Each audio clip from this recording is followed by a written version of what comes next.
السلام عليكم ورحمة الله تعالى وبركاته.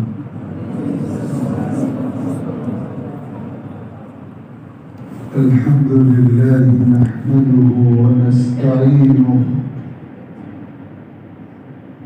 ونعوذ به من شرور أنفسنا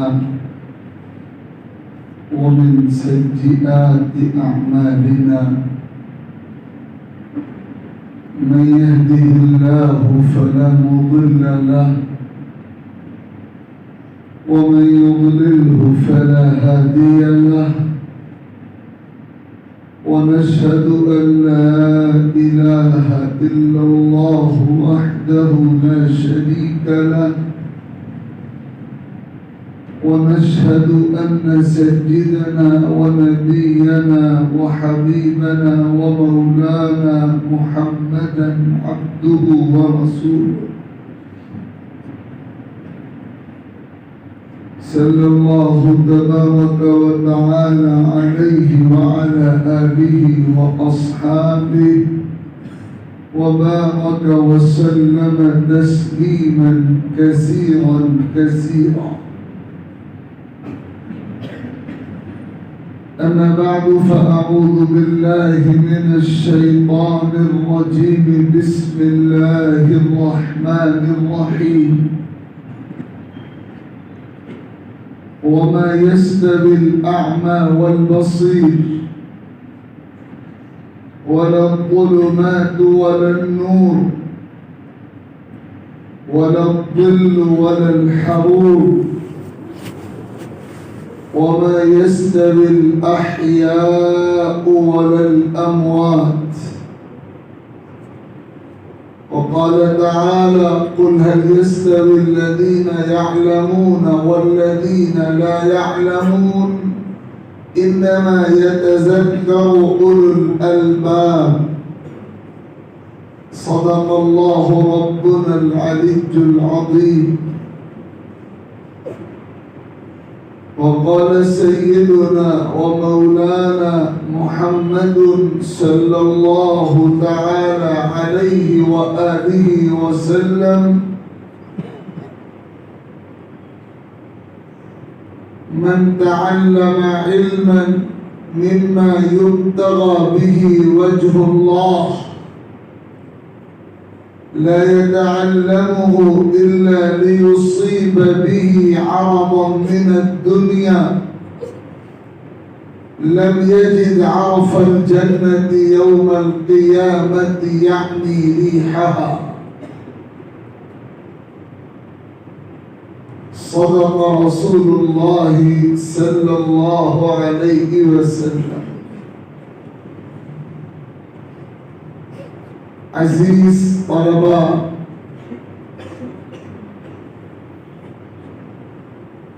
اللہ رب العزت کا فضل اور کرم ہے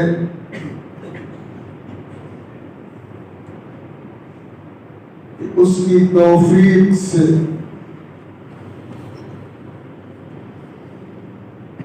آپ کی خدمت میں حاضر ہونے اور ذمہ داران کے حکم پر کچھ معروضات پیش کرنے کا اس گنہگار کو موقع حاصل ہو رہا ہے۔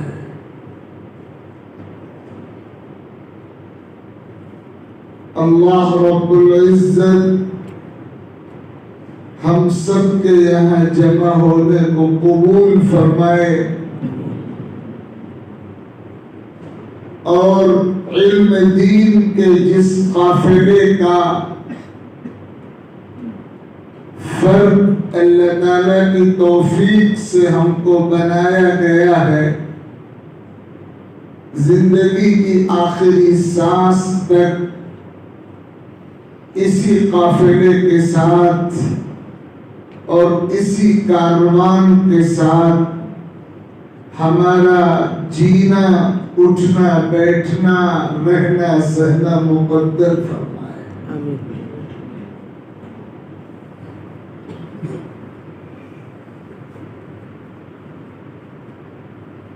مجھے یاد آتا ہے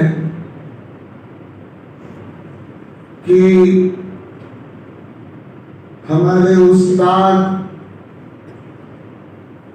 مفکر اسلام حضرت مولانا سید ابو الحسن علی ندوی رحمت اللہ تعالی علیہ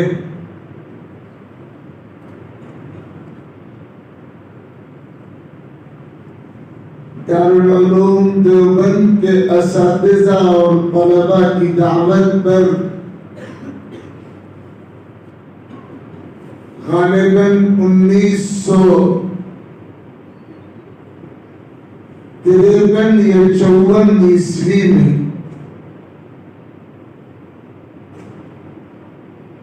تشریف لے گئے اور طلباء کی ایک انجمن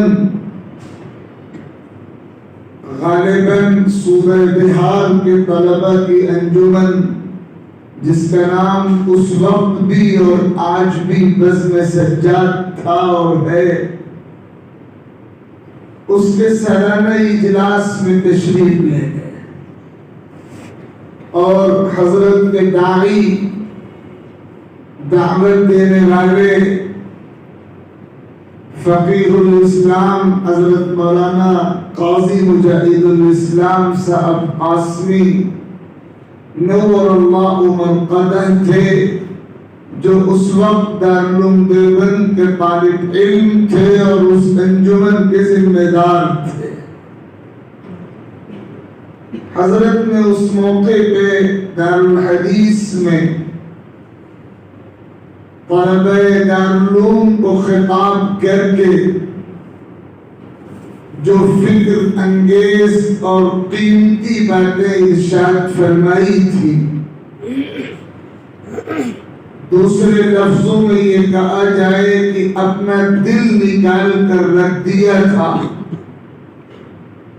ضرورت اس بات کی ہے کہ آج کے ہمارے طلباء، خاص طور پر درجات عربی کے طلباء، اس خطاب کو جو تحریری اور کتابی شکل میں مطبوع ہے حاصل کر کے انہماک کے ساتھ اور جذبہ عمل کے ساتھ پڑھیں۔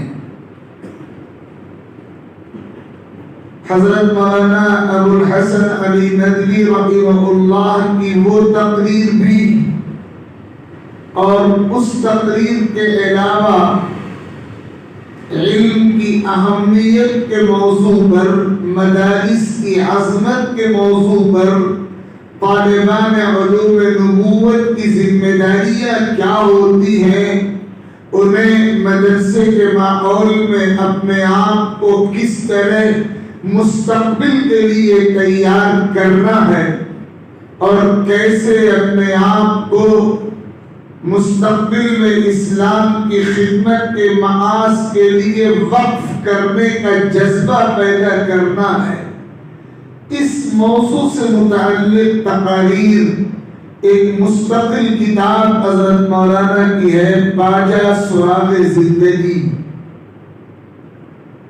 یہ تقریباً 200-250 صفحے کی کتاب ہے اور ہمارے درجات عربی کے طلباء کو یہ چاہیے کہ اس کتاب کو حاصل کریں اور جو پیغام اس کتاب کے ذریعے منتقل کیا گیا ہے اس پیغام کو اپنی زندگیوں میں اخذ کریں۔ اقبال کے ایک شعر کا ایک ٹکڑا اس کتاب کا عنوان ہے باجا سراغ زندگی، اور پورا شعر ہے اپنے من میں ڈوب کر باجا سراغ زندگی، تو اگر میرا نہیں بنتا نہ بن اپنا تو بن۔ آپ کے اساتذہ، آپ کے منتظمین، اس ادارے کے صدر صاحب، اس ادارے کے ناظم صاحب، اس ادارے کے اساتذہ، یہ پورا نظام جو بنایا گیا ہے یہ اسی پیغام کو منتقل کرنے کے لیے کہ آپ اپنے آپ کو مستقبل میں دین کی خدمت کے لیے وقف کرنے والا عالم، وقف کرنے والا خادم، وقف کرنے والا حامل دین بنائے۔ تو اگر میرا نہیں بنتا نہ بن، اپنا تو بن۔ یعنی آپ اپنے آپ کو تیار کیجئے مستقبل میں دین کی خدمت کے لیے، اور یاد رکھیے کہ آپ جس ماحول میں مدرسے میں تعلیم پا رہے ہیں، آئندہ جب آپ اپنی تعلیم کے آخری مرحلے میں پہنچیں گے، جو حضرات آج حفظ میں ہیں کل وہ عربی کے درجات میں آئیں گے، عربی کی ابتدائی تعلیم میں ہیں، مرحلہ بمرحلہ آگے بڑھیں گے، منتہی درجات میں ہیں، عنقریب سال 2 سال میں فارغ ہوں گے۔ آپ جب میدان عمل میں آئیں گے تو دنیا کا نقشہ اس نقشے سے مختلف ہوگا جو نقشہ آپ کے اس وقت کے اساتذہ کے سامنے تھا جب وہ فارغ ہوئے تھے۔ حالات تیزی کے ساتھ تبدیل ہو رہے ہیں، حالات کے تقاضے اپنی جگہ ٹھہرے ہوئے نہیں ہیں، وہ تبدیل ہو رہے ہیں۔ جو چیلنجز، جو مسائل علماء کے سامنے ہیں، وہ پہلے کے مقابل میں زیادہ وسیع اور زیادہ خطرناک ہوتے جا رہے ہیں۔ ذمہ داریاں پہلے کے مقابل میں طلباء اور علماء کی بڑھتی جا رہی ہیں۔ آئندہ جب آپ مدرسے کی چہار دیواری سے فارغ ہوں گے تو امتحان ہوگا آپ کے علم کا بھی اور امتحان ہوگا آپ کے عمل کا بھی۔ مدرسے کے ماحول میں آپ کتابوں کا امتحان دے رہے ہیں اور دن رات آپ لگا رہے ہیں اپنے آپ کو اور کھپا رہے ہیں اپنے آپ کو۔ آپ کو نمازوں کا پابند بنایا جا رہا ہے، آپ کو تکبیر اولیٰ کے اہتمام کا عادی بنایا جا رہا ہے۔ آپ مسبوق نہ ہو، ادنیٰ درجے کی کوتاہی نہ ہو، اس کے لیے آپ کو تربیت دی جا رہی ہے۔ آپ کے اخلاق بہتر ہوں، آپ کی تربیت ہو رہی ہے۔ آپ کی علمی صلاحیت بہتر ہو، آپ کو مشغول رکھا جا رہا ہے۔ نظام کی جبڑنیں اور نظام کی بندشیں اسی لیے ہیں کہ آپ کام کے انسان بنیں۔ ایک امتحان وہ ہے جو مدرسے کے کیمپس میں آپ کو دینا ہے، یہ امتحان آپ کے کورس کا امتحان ہے۔ لیکن جب آپ مدرسے کی چہار دیواری سے باہر جائیں گے، فارغ ہو کر جائیں گے، تو اگلا امتحان اس امتحان سے کہیں زیادہ عظیم امتحان ہوگا، اور وہ امتحان پوری امت کی طرف سے بلکہ یوں کہیے پوری کائنات کی طرف سے ہوگا۔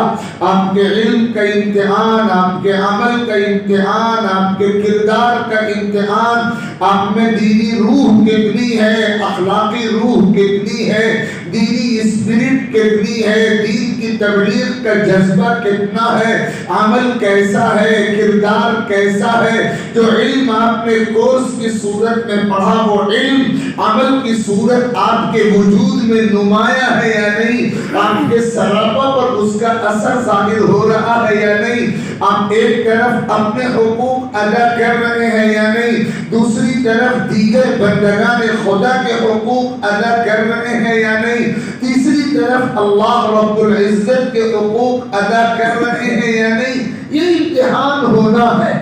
یہ مدرسے کا ماحول اسی بڑے امتحان کے واسطے آپ کو تیار کرنے کے لیے بنایا گیا ہے۔ اللہ کے دربار میں سچے دل سے شکر ادا کیجیے کہ آپ کائنات کے سب سے افضل اور اشرف اور مقدس اور برگزیدہ علم دین قرآن و سنت کے علم کو حاصل کرنے کے کام میں لگے ہوئے ہیں۔ حدیثوں میں صراحت ہے کہ بس علم یہی ہے، العلم ثلاثہ، آیت محکمہ او سنت قائمہ او فریضۃ عادلہ وما سوى ذلك فهو فضل قرآن کا علم، سنت کا علم، احکام شریعت کا علم، وہ احکام قرآن سے ماخوذ ہو تو، سنت نبویہ سے ماخوذ ہو تو، امت کے اجماع سے ثابت ہو تو، اہل اجتہاد کے اجتہاد سے ثابت ہو تو، یہی علم اصل علم ہے۔ اس کے سوا جو کچھ ہے وہ ہنر ہے، وہ فن ہے، اس کی اہمیت ہے، لیکن وہ زائد ہے۔ اصل سب سے افضل علم کے حصول میں آپ لگے ہوئے ہیں، تو آپ سب سے مقدس مشغلے میں لگے ہوئے ہیں۔ اس لیے اس حقیقت کو اپنے دماغ میں بٹھائیے کہ جس قدر آپ اپنی مشغولیت کی اہمیت کو سمجھیں گے اور جس قدر آپ مطلوبہ شرائط و آداب کے ساتھ مدرسے میں اپنا وقت گزاریں گے اور جس قدر انہماک کے ساتھ طلب علم کے مشغلے میں منہمک رہیں گے، اللہ تعالیٰ علم کے بند دروازے آپ کے ذہنوں کے دریچوں کے سامنے کھولتا چلا جائے گا، علم کا نور سینے میں منتقل ہوتا چلا جائے گا۔ اللہ تعالیٰ کے دربار کا ضابطہ یہ ہے کہ سچی لگن کے ساتھ جو کوشش ہوتی ہے وہ کبھی رائے گا نہیں ہوتی، کبھی ضائع نہیں ہوتی، وہ بامراد ہوتی ہے، اس کا نتیجہ برآمد ہوتا ہے، وہ نتیجہ خیز ہوتی ہے۔ انسان لگن کے ساتھ جو چیز چاہتا ہے اللہ تعالیٰ عطا فرماتے ہیں۔ اہل عرب کا مقولہ بار بار سنا اور پڑھا ہوگا آپ نے، من جد وجد ومن قرأ الباب ولج ولج، جو کوشش کرتا ہے اسے منزل مل کر رہتی ہے، اور جو دروازے پہ دستک دیتا ہے دروازہ بالآخر اس کے لیے کھل کر رہتا ہے۔ اور علم کے عاشق بنے، علم کے طالب بنے، علم کے متلاشی بنے، علم کے شائق بنے، اور علم کے ذخیروں کے سامنے وہ ذخیرہ سفینوں کی صورت میں ہو یا سینوں کی صورت میں ہو، یعنی اساتذہ کی صورت میں ہو یا کتابوں کی صورت میں ہو، اس ذخیرے کے سامنے ادب کے ساتھ حاضر ہو اور لگے رہیں، اپنے آپ کو لگائے رکھیں، گھلائے رکھیں۔ علم حاصل کرنے کی طلب آپ میں ہو جائے، طلب آپ میں ہو جائے، پیاس پیدا ہو جائے اور تمنا پیدا ہو جائے، پھر آپ دیکھیں گے کہ بند دروازے کیسے کھلتے ہیں اور علم کی منزلیں کیسے آپ کی زندگی میں طے ہوتی چلی جاتی ہیں۔ یہ اللہ تعالیٰ کا نظام ہے کہ جو علم حاصل کرتا ہے اخلاص کے ساتھ، اللہ تعالیٰ اس کے سینے کو علم کے لیے کھولتے چلے جاتے ہیں۔ ضرورت اس بات کی ہے کہ آپ مستقبل کو سامنے رکھیں کہ آپ کو مدرسے کی چہار دیواری سے نکل کر وسیع تری میدان میں علم کی خدمت کرنی ہے، اور ان آداب و شرائط کو ملحوظ رکھیں جن آداب و شرائط کا ملحوظ رکھا جانا حصول علم کے لیے بنیاد اور کلید اور شرط اور اساس کے درجے میں ہے۔ اس کی تفصیل کا تو یہ موقع نہیں ہے، آپ کی یہ تعلیم کا وقت ہے، اس لیے میں لمبا وقت تو آپ کا لے نہیں سکتا۔ البتہ 3 باتیں بہت تیزی سے سنا دوں۔ سب سے پہلی شرط ہے نیت کا اخلاص، اور یہ وہ حقیقت ہے جو آپ میں سے کون ہے کہ اس کے علم میں نہ ہو۔ اخلاص نیت بنیاد ہے۔ میں نے خطبے میں حدیث مبارک تلاوت کی کہ جو شخص علم دین کو جس کا مقصود صرف اللہ کی رضا ہوتا ہے، اس علم کو دنیا کے مقصد کے لیے حاصل کرتا ہے، اللہ تعالیٰ اسے جنت سے محروم فرما دے۔ ومن سلك طريقا يلتمس فيه علما سلك الله به طريقا الى الجنة، اور جو حصول علم کے راستے پہ چلے گا اللہ کی رضا کے جذبے سے، اللہ کی خوشنودی کو حاصل کرنے کے ارادے سے، اللہ تعالیٰ اس کو علم کے راستے پر چلائیں گے، یعنی اس کو علم بھی عطا ہوگا، پھر اسے عمل بھی عطا ہوگا، پھر اس کے علم و عمل کو حسن قبول بھی ملے گا اور جنت کا فیصلہ ہوگا۔ تو ایک شرط تو اخلاص نیت کی ہے، اور دوسری شرط ہے انہماک اور یکسوئی۔ آپ جس علم دین کو حاصل کرنے آئے ہیں صاف لفظوں میں سنیے، یہ علم دین اتنا باغیرت علم ہے کہ یہ اپنے ساتھ کوئی دوسرا مشغلہ قبول نہیں کرتا، کسی دوسرے مشغلے کی شرکت کو یہ علم گوارا ہی نہیں کرتا، اتنا خوددار ہوتا ہے۔ اپنے آپ کو مکمل اس علم کے سپرد کرنا پڑے گا۔ العلم لا يعطيك بعضا حتى تعطيه كلا، علم تم کو اپنا ادنا حصہ بھی نہیں دے سکتا جب تک کہ تم مکمل اپنے آپ کو علم کے سپرد نہیں کر دو گے۔ تو اپنے آپ کو علم کے حوالے کرنا پڑے گا، علم کے سپرد کرنا پڑے گا۔ علامہ جار اللہ زمخشری رحمہ اللہ جنہوں نے تفسیر کشاف لکھی، ان کے یہ اشعار ہیں: سحری لتنقیح العلوم السلی من وصل غانیت و طیب عناقی، کہ پوری رات کسی ایک علمی مسئلے کی تحقیق کے لیے جاگنا مجھے دنیا کی تمام لذتوں سے زیادہ محبوب ہے۔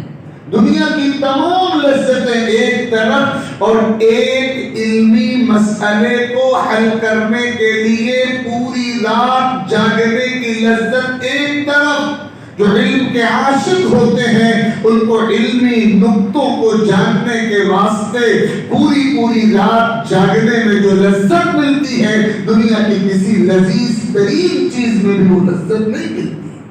اور اس کے بعد آخری جو شعر علامہ زمخشری نے ہم کو اور آپ کو خطاب کر کے کہا ہے: أَأَبِيتُ سَهْرَانَ الدُّجَى وَتَبِيتُهُ نَوْمًا وَتَبْغِي مَقْتَزَاكَ لِحَاقِي، میں رات بھر جاگتا رہوں اور تم رات بھر سوتے رہو اور پھر تم یہ چاہو کہ تمہیں زمخشری کا مقام مل جائے، ایسا نہیں ہو سکتا۔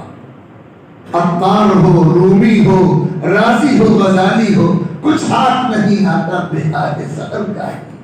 جب تک ہم اپنے آپ کو علم کے مکمل سپرد نہیں کریں گے ایک ذرے کے برابر بھی علم ہمارے سینوں میں منتقل نہیں ہوگا۔ اور تیسری شرط ہے اساتذہ کا احترام، نظام کا احترام۔ وہی طلبہ مستقبل میں اللہ تعالیٰ کی طرف سے دین کی خدمت کی توفیق پاتے ہیں جنہوں نے اپنی طالب علمی کا دور اساتذہ کا غلام بن کر گزارا ہوتا ہے۔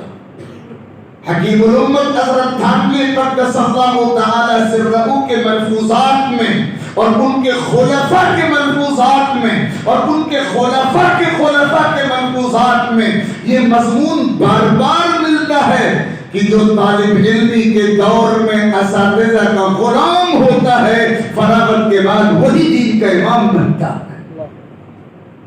امامت کا راستہ غلامی کی منزل طے کر کے ملے گا۔ اگر آپ دین کا امام بننا چاہتے ہیں مستقبل میں اور یہ چاہتے ہیں کہ اللہ تعالیٰ دین کی خدمت کے لیے آپ کو قبول کر لے، اور اس سے بڑا خوش نصیب کوئی نہیں جس کو اللہ اپنے دین کی خدمت کے لیے چن لے۔ اور آئندہ جو آلات آنے والے ہیں خوش نصیبی 1000 گنا بڑھے گی، کیونکہ اگلا جو دور ہے وہ اسلام کے غلبے کا دور ہے۔ حدیثیں بیان کر رہی ہیں، حالات گواہی دے رہے ہیں، دور تک دیکھنے والوں کی نگاہیں دیکھ رہی ہیں، اسلام کے غلبے کی صبح بالکل قریب ہے۔ ممکن ہے آپ کے اساتذہ کی آنکھیں وہ منظر نہ دیکھ سکیں، لیکن آپ کی آنکھیں ضرور وہ منظر دیکھ لیں گی۔ آپ ان حالات میں عالم بن کر نکلنے والے ہیں، تو اس شخص سے بڑا سعادت مند کون ہو سکتا ہے جس کو اللہ تعالیٰ خدمت دین کے کام کے لیے قبول فرما دے۔ تو اس لیے اس ذمہ داری کو سمجھنے کی ضرورت ہے۔ اپنے اساتذہ، اپنے منتظمین اور دوسرے لفظوں میں جو نظام مدرسے کا ہے اس نظام کے تابع بن جائیے، غلام بن جائیے، اور سچے دل سے اس نظام کی بندشوں کو قبول کیجیے۔ اپنے اساتذہ کی خدمت کو، ان کے احترام کو، ان کی عقیدت کو اپنا شعار بنائیے۔ اس کا فیضان یہ ہوگا کہ اللہ تعالیٰ آپ کو خدمت دین کے امامت کے منصب تک فائز فرمائے۔ تو یہ تین بنیادی باتیں تھیں جو میں نے آپ کی خدمت میں عرض کی اور گفتگو جہاں سے شروع کی تھی وہ تو رہ گئی. حضرت مولانا سید ابو الحسن علی ندوی رحمہ اللہ میں دارالعلوم دیوبند میں دارالحدیث میں طلباء کے سامنے تقریر کرتے ہوئے آخر میں جو فرمایا تھا وہ یہ فرمایا تھا کہ جب آقا کریم صلی اللہ علیہ وسلم نے رمضان سن 8 ہجری میں مکہ فتح فرما لیا اور مکے میں قیام طویل ہو گیا، رمضان کے وسط میں جو سفر شروع ہوا تھا پورا رمضان ختم، پورا شوال ختم، اس کے بعد ذوالقعدہ کا بھی اچھا خاصا حصہ گزر گیا، تو بعض انصار مدینہ کے دلوں میں یہ خیال آیا کہ کہیں ایسا تو نہیں کہ اب آقا مدینے کا قیام چھوڑ دیں اور مکے ہی میں مقیم ہو جائیں، کیونکہ اب تو مکہ فتح ہو چکا ہے اور اسلام کا مرکز بن چکا ہے. اور یہ خیال بعض صحابہ کے دلوں میں تڑپ کے ساتھ آیا اور انہوں نے آقا تک یہ خیال پہنچایا، تو اس کے جواب میں آقا نے ایک ہی جملہ فرمایا تھا، المحیا محیاکم والممات مماتکم، جینا بھی تمہارے ساتھ اور مرنا بھی تمہارے ساتھ. اللہ کا پیغمبر جب ہجرت کر جاتا ہے تو بس زندگی بھی وہیں گزارتا ہے، آخری سانس بھی وہیں لیتا ہے، تو جینا بھی تمہارے ساتھ ہوگا اے مدینے کے انصار اور مرنا بھی تمہارے ساتھ ہوگا. تمہارے ذہنوں میں یہ خیال نہیں آنا چاہیے کہ میں مکے میں رہ جاؤں گا اور مدینے واپسی نہیں ہوگی. حضرت نے اس واقعے کو سنا کر عرض کیا، فرمایا تھا کہ تم سب یہ دعا کرو، یہ تمنا ہماری بھی ہونی چاہیے اور آپ کی بھی، کہ جینا بھی علم کے اسی قافلے کے ساتھ ہو اور مرنا بھی علم کے اسی قافلے کے ساتھ ہو. اللہ تعالیٰ نے علم دین کے حصول کے مشغلے میں ہمیں لگایا ہے، اسی پر جینا ہو، اسی پر مرنا ہو، دین کی خدمت کرتے کرتے جیئیں اور دین کی خدمت کرتے کرتے اپنی جان اپنے مالک کے سپرد کر دیں. یہی مشن، یہی جذبہ، یہی آرزو، یہی امنگ، یہی تمنا ہونی چاہیے اور اسی کے لیے اپنے آپ کو تیار کرنا چاہیے. اللہ رب العزت ان مختصر سی گزارشات کو قبول فرمائے. اس ادارے کے منتظمین و اساتذہ کو آپ سبھی کو سلامت بکرامت رکھے. اس ادارے کے فیوز کو دور دور تک باقی اور دیر دیر تک جاری فرمائے. اور جو نظام خوبصورت یہاں نظر آ رہا ہے، اللہ کرے کہ روز افزو یہ نظام ترقی کرے. اس سے پہلے بھی میں اس ادارے کے مختلف پروگراموں کی مناسبت سے حاضری کا شرف حاصل کر چکا ہوں، لیکن طلباء عزیز سے تعلیم کے ماحول میں، نہ کہ کسی جلسہ عام کے ماحول میں، تعلیم کے ماحول میں یہ پہلی گفتگو اور پہلی مخاطبت اور پہلا مشاہدہ ہے. اور یقین فرمائیے کہ اس منظر میں دل کو اور نگاہ کو بہت شاداب و سیراب کیا ہے. اللہ رب العزت آپ سب کو نمونہ بنائے تمام دینی خدام اور دینی خدمتگاروں کے لیے، اور اپنے علم دین کے فیوز سے آپ سب کو مالا مال فرمائے. آمین. وآخر دعوانا ان الحمد للہ رب العالمین.